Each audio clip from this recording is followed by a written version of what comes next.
공산국가로 가기 직전에 있습니다. 어떻게 보시는지 모르겠습니다만 또는 여러분 가운데 뭐 공산국가로 가기를 원하는 분도 계신가요? 없습니까? 하도 요새 뭐 이상한 얘기하는 사람 많아가지고. 그런데 공산국가 가면 안 됩니다. 저는 피난민의 자손이에요. 피난민. 우리 아버지 어머니가 황해도에서 그 북한의 그 학정을 견딜 수 없어서 피난 오신 분이에요. 북한에서 4명을 낳고 여기 와서 2를 낳아서 6인데 내 그 막내입니다. 그러나 우리 어머니, 아버지 그리고 누님, 형님들이 북한에서 왜 나왔는지, 얼마나 어려웠는지 이런 걸 계속 얘기를 했어요. 그것이 또 팩트입니다. 그분들이 와서 나한테 거짓말할 리는 없죠. 북한은 사람 살 곳이 안 되는데 거기를 추구하는, 거기를 좋아하는 이런 사람들이 참 많이 있어요. 우리나라에도 있고 또 과거에도 있었습니다. 우리나라는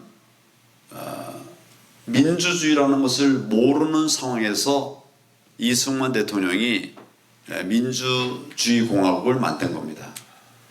우리가 언제 민주주의를 경험할 기회가 있었습니까? 계속 이제 왕정화에 쭉 있다가 일제하에 갔다가 독립한 거 아니에요.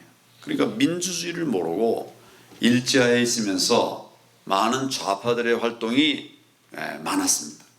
그래서 그냥 냉정하게 말하면 해방 당시에 우리나라 민주주의를 아는 사람보다는 사회주의를 추구하는 사람들이 70% 80%에 이르렀다. 그런 기억은 다 나시지 않습니까? 그런 나라에서 우리나라를 민주주의 공화국으로 만든 것이 이승만 대통령, 이걸 이은 것이 박정희 대통령. 이분들이 대한민국의 틀을 만들어 가지고 정말 세계가 보기 드문 그런 강국을 만들었죠. 뭐 되게 아실 거예요. 여러분들이 이제 국민 1인당 국민소득 통계가 나오기 시작한 것이 50년대 후반부터 나오기 시작했어요. 제가 가지고 있는 자료로는 1954년도 전쟁 끝난 뒤에 우리나라 1인당 국민소득이 67불이라고 들었습니다.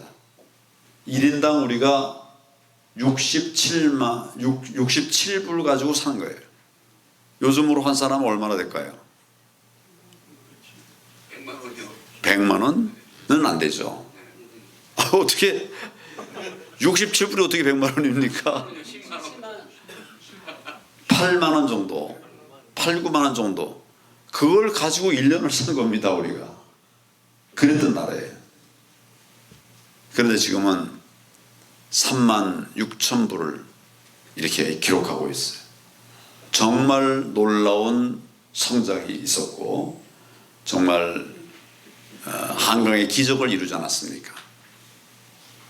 그랬는데 그 자랑스러운 대한민국이 지금 사회주의 국가로, 공산국가로 가고 있습니다. 동의하시는 분도 있고 안 하시는 분도 있을지 모르겠지만 저는 객관적으로 말씀을 드리는 거예요. 공산주의 국가로 가고 있어요. 문재인 정부에 있어서 여러 가지 정책들이 있었는데 이 정책들은 99%가 사회주의 정책이었습니다. 소득주도 성장이라는 거 들어보셨죠? 전에도 들어보셨습니까? 경제성장의 방책으로 그들이 내놓은 것이 소득주도 성장인데 듣도 보도 못한 거예요. 그걸로 대한민국 경제를 망쳤어요. 안보, 남북 군사 합의를 해서 우리 거는 다 내주고 북한 거는 못 뺏어오고 GP가 다 문 닫고 이렇게 돼버렸어요. 탈원전이라고 하는 허무맹랑한 정책으로 국민들을 정말 힘들게 했습니다. 지금도 대한민국에는 언제 전기요금을 올려야 되나 그걸 계속 계산하고 있는 거예요. 언제 올려야 되나? 올려야 되거든. 아무리 자기들이 봐도 올려야 되는데 이거 올리면 뭐 온 국민들이 또 난리를 필 테니까 결단도 못하고 언제 올려야 되나 이것만 보고 있어. 멀쩡한 원전들을 다 폐기하고 문 닫아버리게 해서 우리는 결과적으로, 여러분, 원전은 전기만 만들어낸다는 의미가 아니고 우리 산업 공장을 돌리는 재료가 되는 겁니다. 일반 전기로는 안 되는 이런 고화질의 전력을 만들어내는 게 원전입니다. 요즘 이제 저 AI 뭐 이런 거 아주 광풍이 불고 있지 않습니까? 그렇죠? AI에 들어가는 전기가 아무 전기나 되는 게 아니에요. 아주 고성능의 전기가 들어가야 되는데 그거 만들 수 있게 하는 게 원전이라고 해요. 원전으로 해야 적은 비용으로 많은 전력을 만들어낼 수가 있어요. 근데 그거를 그냥 택도 없이 탈원, 영화 하나 보고 했다는 말도 있는데 뭐 설마 그랬으리라는 생각이 드는데 말이죠. 그 탈원전을 해가지고 경제를 망가뜨려, 다 망가뜨렸어. 우리 국민이 겨우겨우 해서 윤석열 대통령을 대통령으로 만들어놨더니 또 2년 6개월 만에 탄핵해가지고 지금 감옥에 가둬놓고 있어요. 이들이 그렇게 하는 목적은 대한민국을 공산화하겠다는 겁니다. 이 말이 안 믿어지는 분이 혹시 있을지 모르겠어요. 제가 거짓말을 할 이유가 필요가 없죠. 여러분, 옛날에 임종석이라는 사람이 있었는데 혹시 기억하시나 모르겠습니다. 임종석이가 빨갱이라고 한번 나오네요. 한 일이 뭔가 하면 임수경이를 남북 학생회담이라는 명목으로 북한에 밀파했던 것이에요. 그래서 국가보안법으로 구속되고 중형이 선고가 됐습니다. 1989년 일이에요. 89년 일. 제가 구속했습니다. 근데 지난번 문재인 대통령이 나타났는데 그 문재인 대통령의 첫 번째 비서실장이 누군지 기억나시나요? 그게 임종석이에요. 근 30년 동안 이 친구는 계속 칼을 간 거예요. 무슨 칼을 갈았을까요? 어떻게 우리나라를 공산국가로 만들 것인가? 그거예요. 제가 이렇게 자신 있게 말씀드리는 이유는 임종석이니 이 386 세대들, 이 친구들이 80년대, 70년대 말부터 80년대까지 계속 의식화 교육을 받았습니다. 그들이 의식화 교육을 받았다는 것은 아시죠? 의식화 교육의 내용은 뭐였을까요? 뭘 의식화하는 것이었을까요? 네? 맞습니다. 그 목표는 뭘까요? 공산국가로 만들자는 거예요. 그래서 이 친구들이 모여가지고 나라를 어떻게 잘 살게 할 것인가를 연구한 게 아니고 어떻게 레볼루션을 이룰 것이냐. NLPDR, 한쪽에서는 NLPDR을 연구하고 한쪽에서는 NDR을 연구하고 한쪽에서는 CDR을 연구했어요. 여기 R이 뭐냐? 다 레볼루션이에요.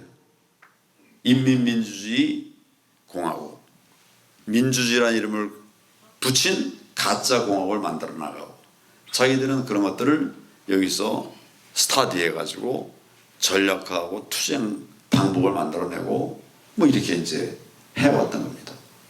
그러다가 그랬는데 지금 그 친구들이 이제 30년 지나고 나서 그동안 갈고 닦았던 그 칼들을 지금 막 쓰고 있는 거예요. 김민석, 또 양정철, 고한석,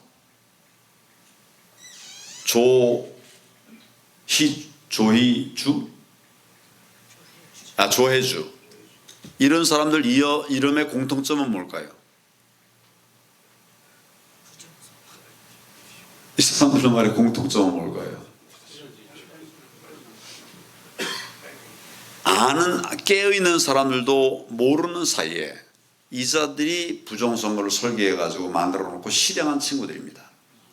실무자들이에요. 학위받고 어떻게 하면 우리나라를 공산국가로 만들까? 그러려고 그러면 선거가 답이구나. 부정선거를 통해서 쉽게 정권을 탈취할 수가 있겠구나. 연구해가지고 결국 일어난 것이지 갑자기 나온 게 아니에요. 방금 제가 말씀드린 이런 사람들의 이름을 기억해 두십시오. 지금 김민석은 뭘 하고 있습니까? 다 하시지 않습니까? 양정철은 뭐 하고 있을까요? 2020년 4.15 총선을 압승으로 이끌고, 그들의 말대로 압승으로 이끌고 미국으로 도망가 버렸어요. 압승했는데 왜 도망갔을까요? 민주당이 압승을 했어요. 근데 왜 도망을 가버렸을까요? 저질러 놓은 일이 너무 막중한 거예요. 그냥 있다가 만약 잡히면 자기도 사형당할 수밖에 없죠. 그 전모가 드러난다면. 도망갔다가 다시 온 거예요. 잘 알려지지 않은 자가 고한석이라는 친구인데, 이 친구는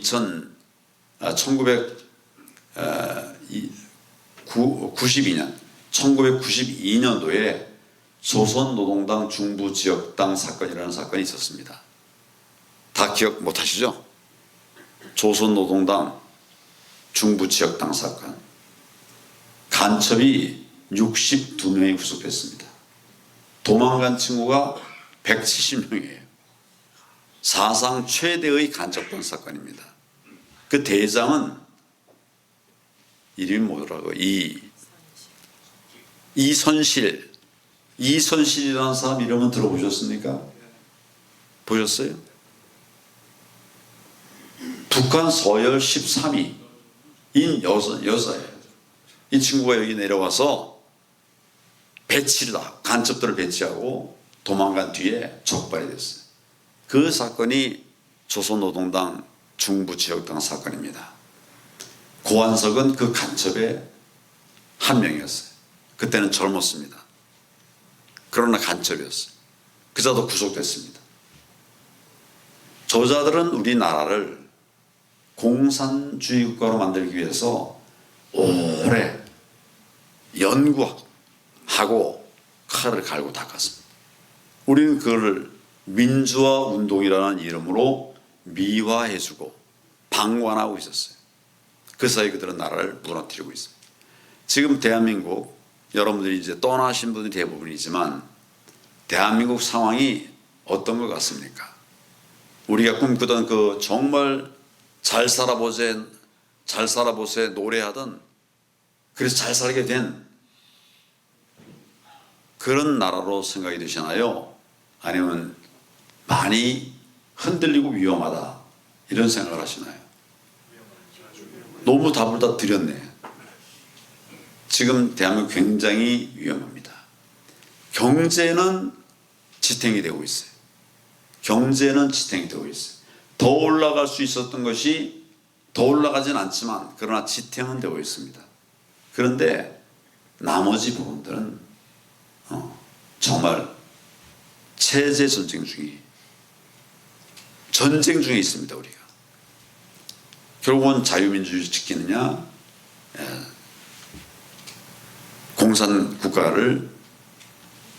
공산국가로 가는 것을 방임하느냐, 그런 정말 체제 전쟁 중에 있어서 저는 이것을 알기 때문에 싸우지 않을 수가 없습니다. 그 정치를 제가 한 것도 문재인 정부가 너무 나라를 망가뜨리기 때문에 정치를 시작했고요.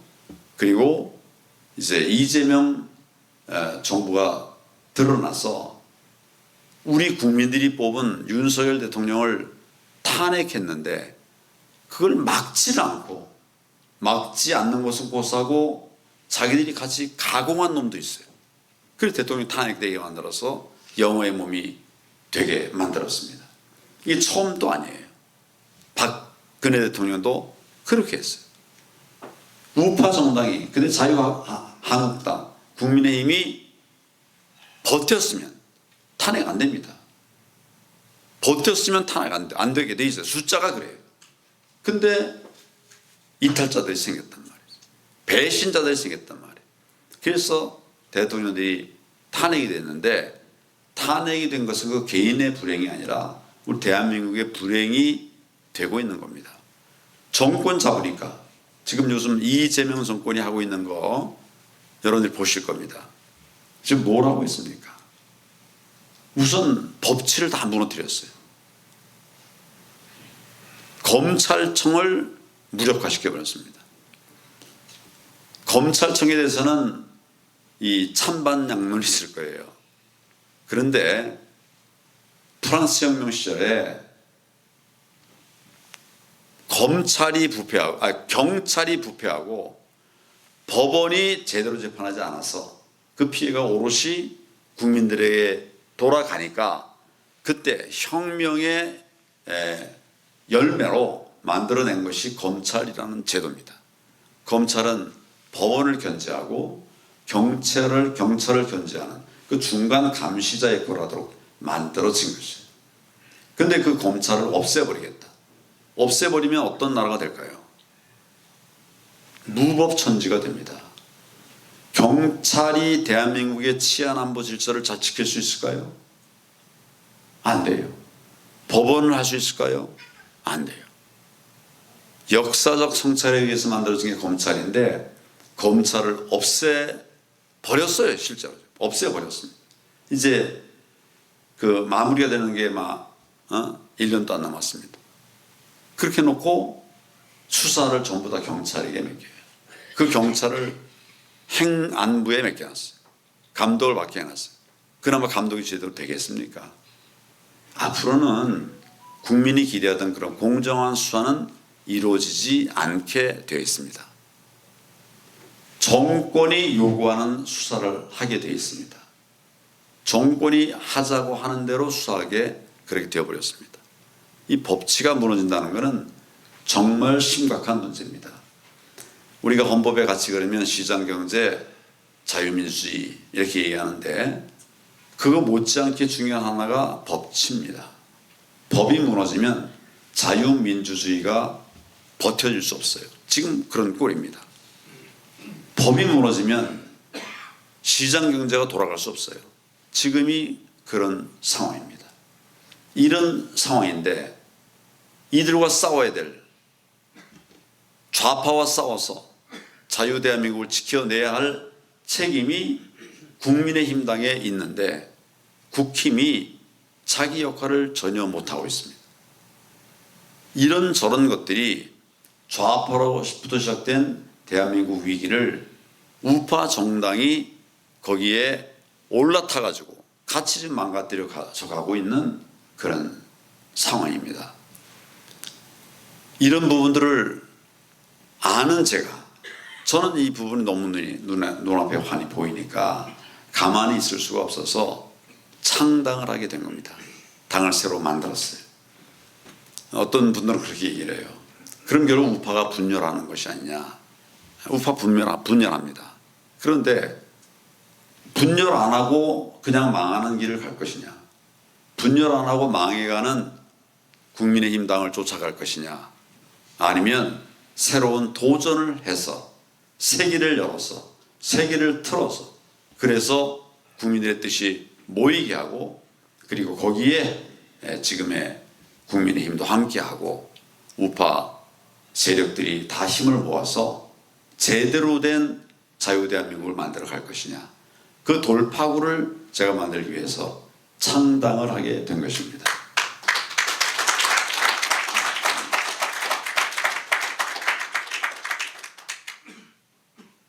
편하고 쉬운 길을 가는 것이 더 좋겠죠. 그러나 편하고 쉬운데 성공할 수 있는 길이라는 건 없습니다. 힘들고 어려운 길이라도 대한민국을 살릴 길을 가야 된다. 저는 그렇게 생각했기 때문에 감사합니다. 어르신의 지혜라고 그래야 되는 거예요. 어르신 맞죠? 80? 60여. 9세.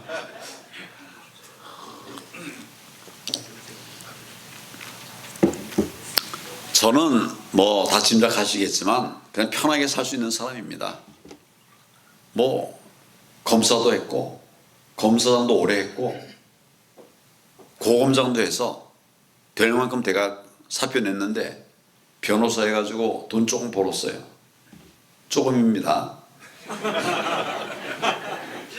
그러고 있는데 나는 이제 이 공직은 생각도 안 하고 있는데 박근혜 대통령이 나를 불렀어요. 그래서 법무부 장관으로 임명을 했습니다. 거기서 통진당을 해산시키고 또 어려운 사람들에 대한 도움을 줄 수 있는 그런 시스템들도 만들었어요. 여러분 마을 변호사라는 걸 혹시 들어보셨나요? 되게 못 들어보셨을 거예요.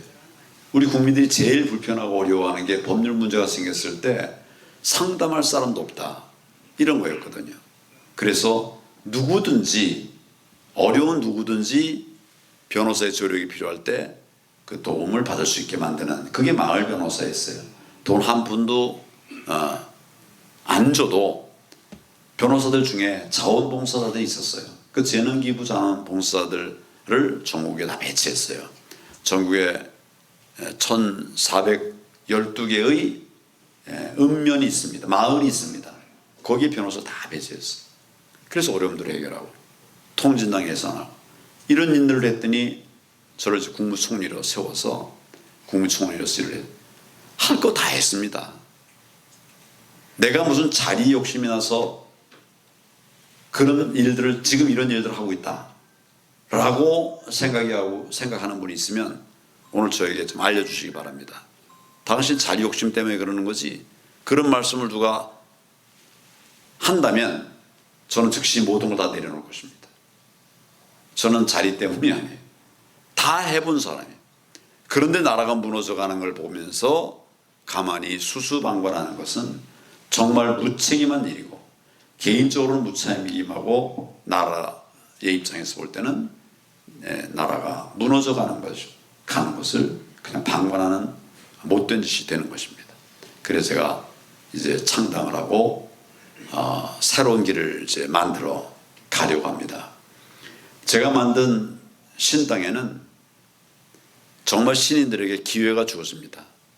우리 여기 김상현 최고위원이 와 있는데 우리 당의 최고위원입니다. 내가 가자고 그런 거 아니고 그냥 같이 왔어요. 최고위원인데 다른 당에 갔으면 최고위원 안 됐을 거예요. 왜냐하면 그것도 아주 치열하고 그런 또 경쟁을 해야 되는데 깨끗한 사람이어서 그런 경쟁 안 하려고 그래요. 그런 경쟁을 아마 안 했을 거예요. 김상현은.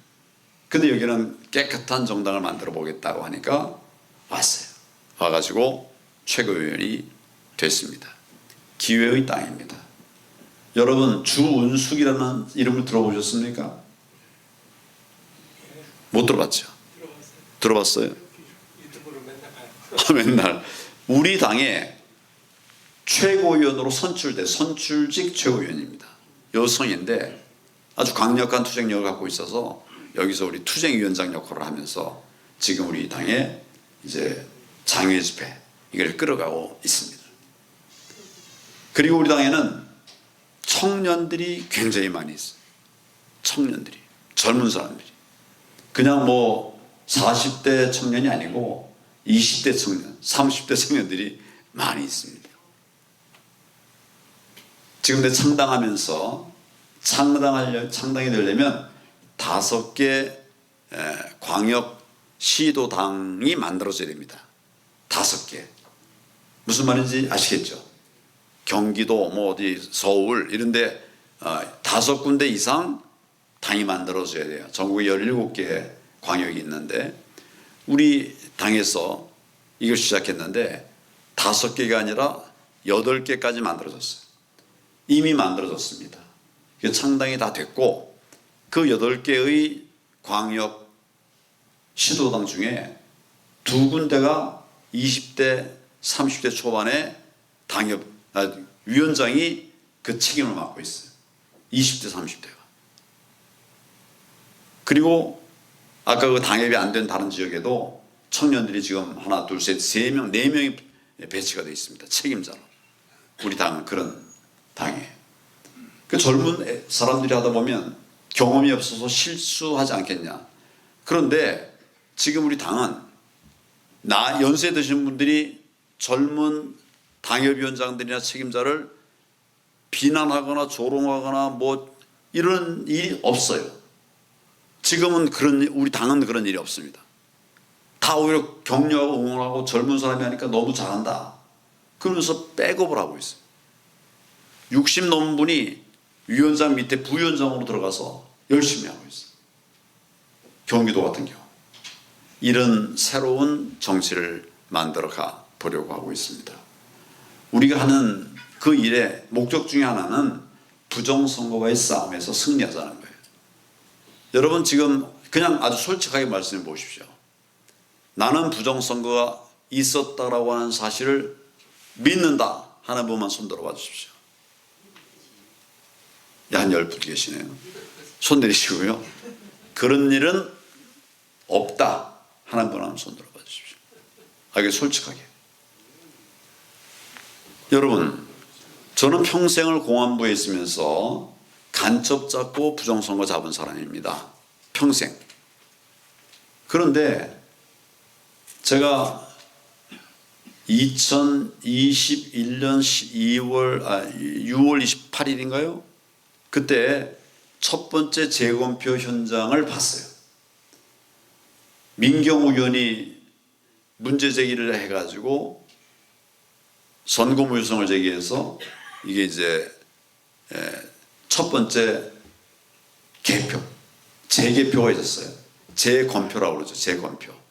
여러분 재검표가 뭔지 아시죠? 재검표라고 하는 거는 유권자가 투표를 한 다음에 그 다음에 뭐 할까요? 투표한 다음에 개표하죠. 그걸 참관해서 후보자가 보니까 이건 부정이야. 잘못된 것이 너무 많았어요. 그러면 이의 신청을 합니다. 그럼 어떻게 될까요? 그럼 이제 이의 신청이 돼서 이제 선관위로 넘어가요. 그럼 거기서부터 이제 검증을 하는데, 검증한다는 거는 투표한 걸 봉해놨던 거를 그냥 끄집어내는 겁니다. 봉해놨던 걸 끄집어내면 어떤 투표지가 나와야 될까요? 유권자가 투표한 바로 그 투표지가 나와야 되죠. 그렇죠? 근데 재검표 결과가 나온 것이 말도 안 되는 것들이 막 나왔어요. 일장기 투표지라는 거 들어보셨죠? 못 들어보셨나요? 투표관리관 도장, 투표용지에 보면 투표관리관 도장이 있어야 돼요. 왼쪽 밑에 있습니다. 그 투표관리관 도장에 투표관리관 이름이 나와야 나중에 이 투표용지가 진짜냐 가짜냐를 확인할 수 있는데, 그 오른 왼쪽 밑에 있는 투표관리관 도장이 뻘겋게 문드러져 있어요. 뻘겋게 문드러져서 누구인지 알 수 없어요. 이런 걸 일장기 투표지라고 그래요. 일장기처럼 생겼다 그래서. 이런 게 나오면 됩니까? 안 됩니까? 안 되겠죠. 근데 그럼 그 투표 용지를 준 투표관리관, 그 사람이 과연 이걸 만들었냐? 우리가 그 투표관리관을 법정에 세워서 신문을 했어요. 본인이 뭐라고 했는가 하면, 나는 이런 투표지를 본 일이 없다. 내가 준 일도 없다. 우리 투표 사무원도 준 일이 없다. 우리가 주지 않았다. 그럼 이 투표지는 뭘까요? 재검표 현장에서 나왔다는 그 일장기 투표지는 이건 뭘까요? 가짜 투표지 아닙니까? 유권자가 투표한 투표지가 아니라니까 그게. 이게 바로 가짜. 이런 것들이 쫙 쌓인 겁니다. 제가 부정선거 팩트 전시회까지 했어요. 28가지 부정선거 사례를 쭉 했어요. 보는 사람마다 이거는 부정선거다. 대한민국에서 그런 일이 벌어지고 있었습니다. 처음에는 아무도 호응하지 않았어요. 에이 설마 그런 일이. 그런데 시간이 가고 저와 또 우리 부방대 부정선거와 싸우던 사람들이 계속 증거들을 찾아가지고 국민에게 호소했어요. 하나하나 이제 늘어나고, 선관위가 검증해봐도 선관위에 대해서 얼마든지 해킹도 가능하고 조작이 가능하다, 이런 판단까지 나왔어요. 그래도 뭐 아무 오버가 계속했어요. 나중에는 대통령이, 윤석열 대통령이 부정선거가 있었다 라고 선언하고 이거를 밝히기 위해서 계엄령까지 내렸어요. 왜 계엄령까지 내릴 수밖에 없었는가에 대해서는 설명을 안 드려도 아시겠죠, 여러분들. 그래가지고 이제 한 것이 뭐냐면 선관위 압수수색 들어간 거예요. 무슨 계엄령이 선관위 압수수색을 들어가냐 이 말이죠. 이 부분에 대해서 좀 생각 있는 분들 한번 생각해 보실 필요가 있어요. 대통령이 얼마나 답답하면 부정선거를 밝히려고 계엄령까지 냈겠나. 그랬더니 이 좌파 정당들이 한 짓은 뭐냐. 부정선거를 밝히기 위해서 계엄령 낸 것을 내란이라고 덧씌워가지고 체포하고 구속해서 지금 재판 받게 하고 있습니다. 그런데 여기서 우리 기억해야 될 것은 그 당시에 체포하고 구속하는 것이 일사천리로 되었을 뿐만 아니라 불법적으로 과속으로 됐어요. 과속. 윤석열 대통령에 대한 내란죄 수사를 누가 했을까요? 어디서 했을까요? 공수처에서 했습니다. 그런데 공수처는 내란죄에 대한 수사권도 없어요. 내란죄 공수처는 수사권이 제한되어 있습니다. 그게 리스트가 쭉 적혀 있는데 거기 없는 거예요. 내란죄 수사권도 없는 공수처가 수사를 했어요. 자기들이 수사권이 없으니까 경찰 뭐 합해가지고 합동수사단 비슷한 걸 만들었어요. 그리고 거기서 이제 구속을 한 거예요. 우선 구속부터가 수사부터 잘못된 거예요. 영장을 냈더니 법원에서 기각이 된 거예요. 관할 법원은 공수의 관할 법원은 서울중앙지방법원이에요. 거기에 했더니 기각이 된 거예요. 영장이 안 나와. 그러니까 서부지방법원으로 옮겨가지고 거기서 영장을 냈어요. 그래서 체포가 되고 구속이 됐어요. 여러분 이게 말이 됩니까? 지금 그런 상태에서 우리 윤석열 대통령이 구속되어 있는 겁니다. 그런데 아무도 말이 없어요. 아무도 말이 없어요. 저희가 그래서 목소리를 내고 있습니다. 지금 대한민국이 제가 이제 공산국가로 가고 있다 그랬는데 그 한 중요한 증표가 뭐냐면 종교 탄압을 하고 있어요. 지금 이것저것 다 했습니다. 이 좌파 정권이 나라를 무너뜨릴 모든 일을 다 했어요. 남아있는 게 하나 있다면 그게 바로 교회였어요. 교회 안 다니시는 분도 계시겠는데 이건 뭐 팩트니까 이제 말씀을 드리는 거예요. 헌법 20조에는 모든 국민은 종교의 자유를 가진다. 이렇게 되어 있습니다. 뭐 불교든 기독교든 캐톨릭이든 다 종교의 자유를 갖는다는 거예요. 그런데 지금 얼마 전 여러분 뉴스에서 보시겠지만 대한민국 세계에서 제일 큰 교회 여의도 순복음교회에 대해서 압수수색이 들어왔어요. 대한민국에서 제일 큰 교회 세계에서 제일 큰 교회 압수수색 들어왔어요. 김장한 목사라고는 아시나요 여러분? 빌리그리암 100만 집회를 이뤘던 분인데 그때 통역했던 그분 사무실에 압수수색이 들어왔어요. 이분 92세인가 그래요. 압수수색 놓고 그다음에 나오라는 거예요. 본인이 나는 안 나가겠다고 지금 버티고 있다고 말씀을 드렸습니다. 더 말할 수 없는 것은 손현보 목사라고 여러분 지난번 세이브 코리아라고 아시나요? 그 운동을 이끌었던 분이에요. 이분을 구속해버렸어요. 교회가 꼼짝하지 못하게 그렇게 만들어 놓고 있습니다. 이제는 대항 세력이 아무도 없어요. 민주당 싸울 세력이 아무도 없어요. 그래서 제가 창당을 하고 그들과의 싸움을 하겠다고 선언을 하고 있습니다.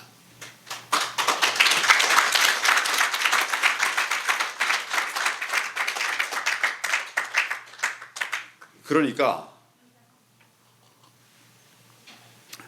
이제 한 3, 4분 뒤에 끝내야 되겠네요. 너무 길면 너무 길어지는 듯한 느낌이 들었어요. 제가 창당을 했더니 이틀 만에 압수수색을 들어왔어요. 며칠 만에 들어왔다고요? 창당했더니 이틀 만에 압수수색 들어왔어요. 기가 막히죠. 당에 대해서 압수수색하려면 당이 뭐 활동을 한 다음에 그래야 뭐 압수수색이 뭐가 나올 거 아니에요.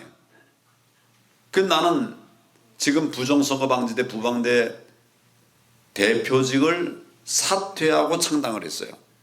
그러니까 창당하고 정치하려고 그러면 그 단체, 그런 단체들을 또 책임을 맡으면 안 된대요. 그래서 물러나고 창당을 했는데 압수수색 사유는 부방대 활동했던 일들을 가지고 압수수색한 거예요. 그러니까 부방대 일들을 가지고 압수수색하려고 그러면 부방대 사무실을 압수수색해야 되죠. 당 만들었는데 그 당이 와서 압수수색을. 제가 그래서 번지수를 잘못 찾았다. 네, 그런 얘기를 하기도 했습니다. 왜 저에 대해서 이제 그 압수수색을 하고 지금 나오라고 뭐 소환하고 뭐 이러고 있어요. 제가 지금 미국에 와 있는 바람에 가지는 못하고 있지만은 나중에 가면 또 연락이 올 거예요. 어떻게 할 건가는 좀 제가 전략적으로 기도하면서 좀 생각해 보겠습니다만은 자기들에게 부담이 된다. 자기들이 가는 길을 막을 장애거리다. 그럼 아무나 다 치는 겁니다. 아무나 치는데 합법적으로 치는 게 아니라 불법적으로 막 치는 거예요. 법으로 하면 다 합법이 되는 게 아닙니다. 법으로 해도 지나치면 남용이 되면 직권 남용이 되는 거고 그건 다 불법이에요. 그런데 아무도 대드는 사람이 없으니까 그냥 막 외길을 가는 겁니다. 저는 그래서 지금 이 부분 반드시 내가 목숨 걸고 지켜낼 거다 이런 생각을 하고 우리 당원들과도 그렇게 하고 있습니다. 여러분들께서도 정치의 생각이 있건 없건 나라를 생각하고 나라를 지켜야 된다는 생각을 갖고 계신 분이 계시다고 하면 저를 많이 도와주시기를 바랍니다.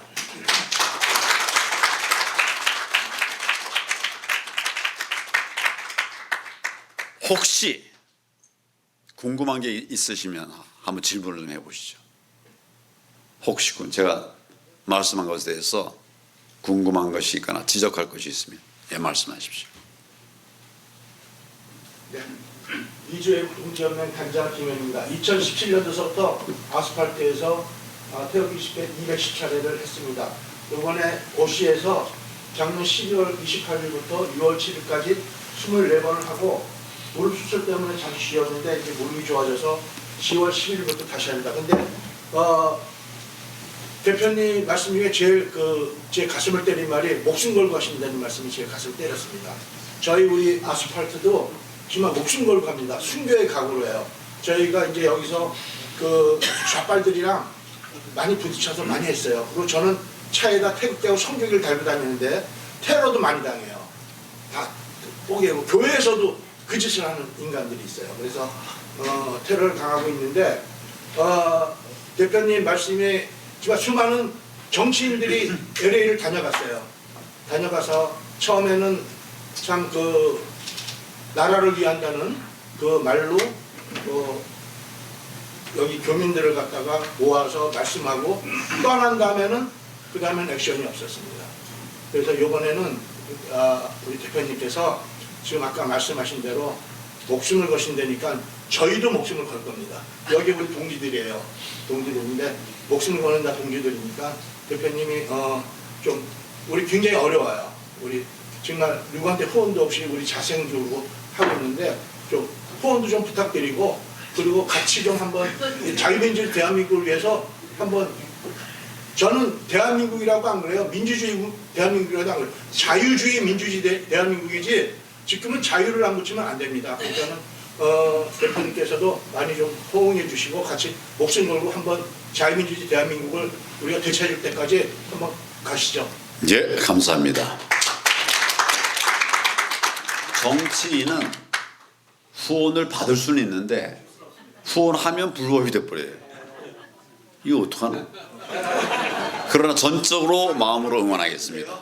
예, 질문하시죠. 자유의 혁신당은 저희 저희가 시민권자들은 정치활동을 못하게 되어 있거든요.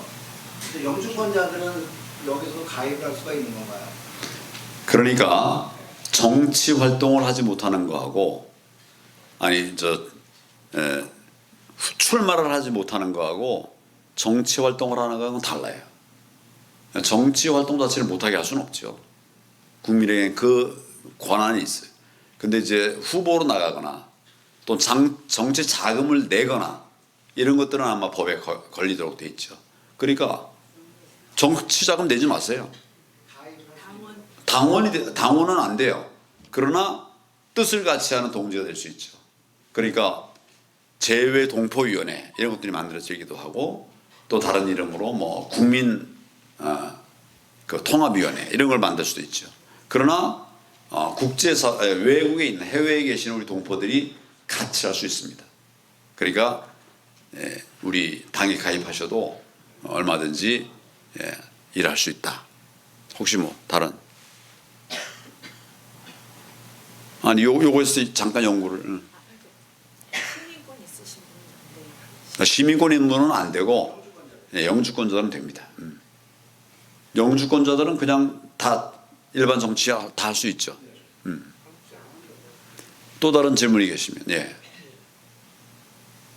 대표님께서 처음부터 참 부정선거에 대해서 갈것을 겨누었을 때 아주 속을 시원했습니다. 만일에 부정선거 차단할 수 없다면 앞으로 선거에도 절대 패배합니다. 이에 대한 대책이 정말 한국 같은 전략 전술이 있어야 되겠는데 대표님 어떻게 생각하시는지? 부정선거를 막으려면 우선 제도가 개선돼야 되겠죠. 선거법이 개선되기 위해서 우리 최선을 다해야 됩니다. 국회의원뿐만 아니라 우리 시민들도 법 개정할 수 있는 방법이 있어요. 입법청원이라는 걸 하면 됩니다. 일단 법안이 올라가면 그 법안 통과될 수 있도록 이제 해당 위원회의 의원들을 압박을 하는 거죠. 그래서 할 수 있어요. 법을 그러나 국회의원이 하는 것보다는 많이 힘들죠. 그 다음에 둘째는 법 개정되기 전에 할 것이 없느냐. 부정선거가 저질러지는 것은 대부분 사전투표에서 저질러집니다. 당일 투표에서는 이 조작할 시간이 너무 짧아요. 그러니까 주로 사전투표에서 합니다. 그러니까 우파는 사전투표에서는 36%밖에 못 얻고 좌파는 63%를 얻어요. 예를 들면 그래요. 통계가 그렇게 나온다. 그러니까 2배 가까이를 우리가 지는 거예요. 사전투표에서. 그러면 우리가 대책이 있지 않습니까? 무슨 대책이 있을까요? 사전투표를 안 하면 되는 거예요. 우리가 완전히 사전투표를 안 한다면 그 사전투표에 나가는 자는 좌파죠. 그거는 하나만화예요. 우리만 이용될 사전투표에 나가지 않으면 되는 거예요. 무슨 말인지 아시겠죠? 그런 방법이 있어요. 그런데 오히려 야당이죠 지금. 국힘이 사전투표를 하라고 독려하고 있고 이러니까 이게 이길 수가 없는 거죠. 그런데 이제 국민들이 아우성을 치고 가게 되면 이제 국힘에도 좀 바뀌는 부분들이 생기기 시작했어요. 전에는 다 했지만 그렇게 하면 되는 거고 또 예를 들면 이런 거 있어요. 보궐선거 같은 거는 이제 투표하는 사람이 숫자가 적지 않습니까? 그렇죠? 여기서는 한번 감시를 한번 해보는 거예요. 어떻게 하는가 하면 우리가 다 당일 투표에 다 나가는 거예요. 아픈 사람도 나가고 이 휠체어를 가지고 가더라도 다 나가. 당일 투표에 다 나가서 투표하면 어떤 결과가 나올까요? 여러분 증표라는 거 들어보셨나요? 표 불리는 거. 표 불리는 게 있어요. 주로 어떤 걸 이용하는가 하면 이분은 투표를 안 할 거다. 이런 고령자, 아픈 사람, 어떤 경우는 죽은 사람, 그런 사람들 이름으로 투표를 해버리면 그 사람 이름으로 투표한 건 아무도 모르잖아요. 이게 증표예요. 그 사람 것도 하고 내 것도 하고 그 사람 거 몇 장 하고 내 것도 하고 이러면서 표가 늘어나는 거예요. 이게 전국적으로 이렇게 해버리면 그러면 예, 이기기가 쉽지 않죠. 그걸 막으려고 그러면 우리가 다 투표하는 거예요. 그러면 이제 구멍이 적겠죠. 더 집어넣을 숫자가 적어지겠죠. 이런 고육지책도 있어요. 그러니까 저 친구들이 지난번 이제 했던 것 중에 보면 이런 투표제가 있어요. 나이가 137세예요. 유권자 명부에 있는 나이들을 쭉 우리 소팅해 봤어요. 다 소팅해 보니까 나이 연령별로 137세가 있더라니까. 120 몇 세도 뭐 많고 어느 지역에는 100세 넘는 분이 뭐 한 20몇 명이에요. 어쨌거나 137세는 없죠. 그 사람 투표할 거로 다 왜 올려놨을까? 거기다 집어넣으려고 그러는 게 나중에. 그러니까 이런 일들이 이제 벌어지고 있으니까 막는 방법은 그런 방법도 있다. 힘들죠. 어렵지만 그렇게 해야 됩니다. 자, 그러면 제가 이제 말씀을 마무리하려고 합니다. 우리의 희망이 없느냐? 아니에요. 희망이 있습니다. 방금 이렇게 우리가 애써서 수고했던 선거법, 부정선거가 국민들에게 알려져 가는 것이 단계 올라가고 있잖아요. 그래서 결국은 대통령도 알았다니까. 미국도 알았어요. 미국 트럼프도 알았고. 제가 이번에 와서 쭉 다 들어보니까 제가 만난 사람들은 대부분 다 부정선거를 알고 있더라고요. 미국의 대통령이 움직이면 뭐 금방 해결될 수 있는 길이 있습니다. 제가 그걸 하기 위해서 여기 왔습니다. 두 번째, 지금 우리 싸움에 청년들이 모이고 있습니다. 청년들이. 과거에 없던 일이에요. 이 청년들이 와서 엄청나게 많은 역할들을 지금 하고 있습니다. 이런 것들이 앞으로 대한민국을 살릴 큰 힘이 될 것이다. 여러분 지치지 말고 또 포기하지 말고 끝까지 자유대한민국 지키기 위해서 힘을 모아주시기를 바랍니다. 감사합니다. 지금까지 저희 KUMC TV를 시청해주신 여러분 감사합니다. 한 사람의 의견으로 뉴스를 진행하는 것을 지향하고 정론에 근거하고 미래에 대한 소식을 타인보다 한 걸음 더 빨리 여러분에게 전하기 위해 노력하고 있는 저희들에게 여러분들의 구독과 좋아요 그리고 알림을 설정해 주신다면 저희들에게는 큰 힘이 된답니다. 많은 후원을 기대하면서 다음 시간에 다시 뵙겠습니다. 건강하시고 안녕히 계십시오. 감사합니다.